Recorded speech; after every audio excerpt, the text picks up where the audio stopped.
ඥානවන්ත සිතක් ලබා ගන්නා පිණිස අපේ දවස් ගණින්නට ඉගැන්නුව මැනව. මෙම යාඥාව දෙවියන් වහන්සේට කළේ උන්වහන්සේගේ අනර්ග දේවදාසයෙක් වුණු මෝසස්තුමා විසින්. මෙය ගීතාවලිය 90 වෙනි පරිච්ඡේදයේ 12 වෙනි වගන්තියේ අපට සඳහන් වෙනවා. මෝසස්තුමා දෙවියන් වහන්සේගෙන් ඉල්ලා සිටියේ ඥානවන්ත සිතක්. ඥානවන්ත සිතක් ඔහු ඉල්ලා සිටියේ පළමුව ඔහු මේ ජීවිතේ ගත කරන කාලය කොපමණද කියලා ඔහුට අවබෝධ කරගන්නා පිණිස. ප්‍රේමවන්ත මිත්‍රවරුනි, අපි මේ පොළොවේ ගත කරන කාලය හරිම සීමිතයි. ඒ නිසා අපි ඊ타ත්ම ඥානවන්ත ලෙස අපට ඇති මේ කෙටි කාලය අර්ථාන්විතව ඵලදායීව භාවිතා කරන්නට අපි ඉගෙන ගත යුතුයි. එක්තරා මහලු කාන්තාවක් දවසක් බස් රථයක ගමන් කරමින් සිටිනවා. මේ බස් රථයට තරුණියක් ගොඩ වෙනවා. ඇගේ මුහුණ දිහා බලන විට විශාල කනස්සල්ලක් කලකිරීමක් පේන්න තිබෙනවා. ඒ වගේම මේ තරුණිය ඊතා බර මලු දෙකක් උසුලාගෙනයි පැමිණියේ.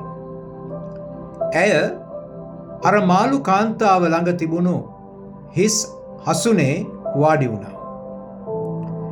මේ මලු දෙක තරමක් විශාල නිසා මේ මලු කීප වතාවක්ම තදින් අනිත් ආසනේ වාඩි වෙලා හිටපු මහලු ස්ත්‍රියගේ ඇඟේ වදිනවා. නමුත් ඒ මහලු ස්ත්‍රිය කොයිම ආකාරයකින්වත් අයහපත් ප්‍රතිචාරයක් දැක්ුවේ නැහැ. ටික දුරක් යනකොට අර තරුණිය මේ මහලු ස්ත්‍රියගෙන් අහනවා, කීප වතාවක් මගේ මේ බර මලු ඔබගේ ඇඟේ වැදුනා. ඔබ මොනම ආකාරයකින්වත් නොරුස්සන ස්වභාවයක්, කේන්තියක් ඔබ පෙන්වුවේ නැහැ. ඇයි ඒ? මේ මහලු ස්ත්‍රිය මද සිනහවකින් මුව සරසාගෙන අර තරුණියට කියනවා, දුව, මම ඉස්සරහා බස් නැවතුම් පොලෙන් බැහැලා යනවා. මේ අපි ගමන් කරන මේ කෙටි දුර, ඒ තුල ඔබගෙන් මට සිදුවුණු මේ අපහසුතාවය නිසා මම ඔබ සමග උරණ වෙලා, කෝප වෙලා බැනවදින්නට කැමති නැහැ. ප්‍රේමවන්ත මිත්‍රවරුනි, මේ මහලු කාන්තාව අපිට කියා දෙනවා ඊටා වටිනා පාඩමක්. මේ ජීවිතේ අපට ඇත්තේ බොහොම කෙටි කාලයයි.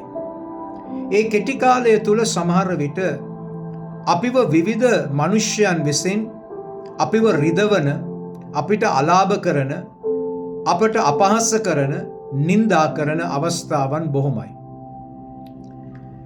ඒ අය සමග අපි පොරට ඉන්නවට වඩා ඒ අයට සමාව දීලා අපේ ගමන අපි ඉස්සරහට යනවා නම් මං හිතනවා අපේ ජීවිතය මීට වඩා සාමයෙන් සමාදානෙන් පිරෙන්නට යනවා. සමහර විට සමහර අයට රාත්‍රියේ නිින්ද යන්නේ නැහැ. පලිගන්න හැටි කල්පනා කරනවා. එකට එක කරන විදිය ඔවුන් කල්පනා කරමින් ඔවුන්ට නිින්ද පවා අහිමි වෙනවා. මා හිතනවා ඒක ඊ타ත්ම අනුවණකමක් කියලා. ඒ නිසා මේ කෙටි ජීවිත ගමනේදී අපි ඵලදායී ලෙස ජීවිතය ගෙවන්නට කටයුතු කරමු. මතක තබා ගන්න. මරණයෙන් පසුව මිනිස්යන්ට ඔබව මතක් වෙන්නේ ප්‍රධාන හේතුන් දෙකක් නිසායි. එකක්, ඔබ ජීවත් වෙලා සිටියදී ඔවුන්ගේ ජීවිතේ ඔබ ඇති කරපු ප්‍රශ්න. ඒ නිසා ඔවුන් ඔබව මතක් කරනවා. ඊළඟ හේතුව වෙන්නේ ඔබ ජීවත්ව සිටියදී ඔවුන්ගේ ජීවිතේ ඔබ විසඳපු ප්‍රශ්න. මම පුද්ගලිකව කැමතියි මම නැතුව ගිය කාලෙකට මනුෂ්‍යයන් මම ඔවුන්ගේ ජීවිතේ විසඳපු ප්‍රශ්න නිසා මාව මතක් කරනවට මම හිතනවා ඔබත් ඒකට කැමතියි කියලා. ඒ නිසා ඔබත් ඒ අරමුණ සිතේ තියාගෙන අර මහලු කාන්තාව තරුණ කාන්තාවට දුන්න උපදෙසත් සිතේ දරාගෙන හැමදාකම ඵලදායි ලෙස ජීවත් වෙන්න. ඔබට ආශිර්වාද ලත් දවසක්.